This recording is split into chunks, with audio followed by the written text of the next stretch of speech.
ग्वालियर शहर में जापानी इंसेफेलाइटिस ने अपनी आमद दस्तक दर्ज कर दी है। ग्वालियर के पास ही सरकारी मल्टी में रहने वाली 15 साल की किशोरी इसका शिकार हुई है। इस तरह का ग्वालियर में ये पहला मामला है। उल्टी की समस्या, सर दर्द, तेज बुखार की लक्षण होने पर पीड़िता को ग्वालियर के 1000 बिस्तर के अस्पताल जा में भर्ती कराया गया है।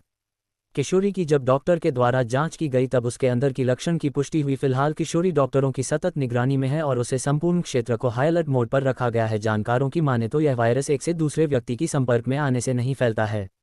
किशोरी की प्रजनन के द्वारा ये बताया गया कि जब किशोरी को तेज बुखार उल्टी की शिकायत हुई तब इस तत्काल घर की ही पास नजदीक डॉक्टर को दिखाया गया। डॉक्टर के द्वारा दवा देने के बावजूद भी जब उसमें कोई फायदा नहीं दिखा और किशोर की हालत और बिगड़ती गई, उसकी हाथों में काम करना बंद कर दिया और वह कोमा में चली गई, तब उसे ग्वालियर सबसे बड़े अस्पताल जा में भर्ती कराया गया। डॉक्टर के द्वारा जब उसके ब्लड सैंपल की जाँच की गई।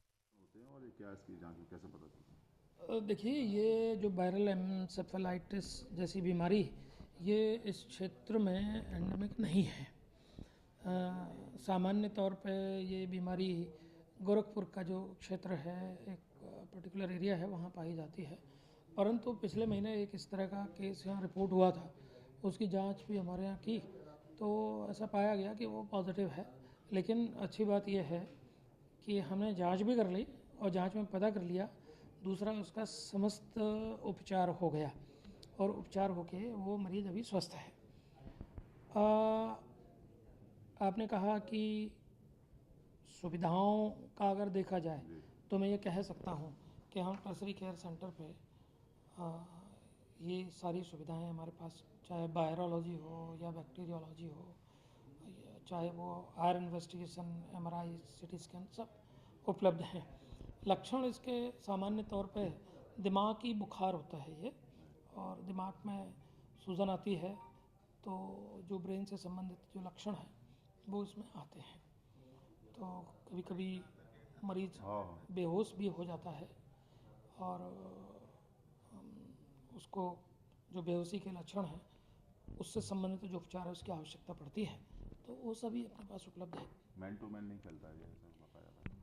ये जनरली क्योंकि ये वायरल जो वायरस से काटने की वजह से ये मच्छर के काटने की वजह से ये वायरस फैलता है, तो इस तरह का हमारे अपने क्षेत्र में ये नहीं पाया जाता। परंतु हो सकता है उस मरीज़ का कहीं से ट्रैवल हिस्ट्री रही हो या कुछ ऐसा कारण रहा हो, चूँकि उत्तर प्रदेश के बॉर्डर से वो मरीज़ आया था।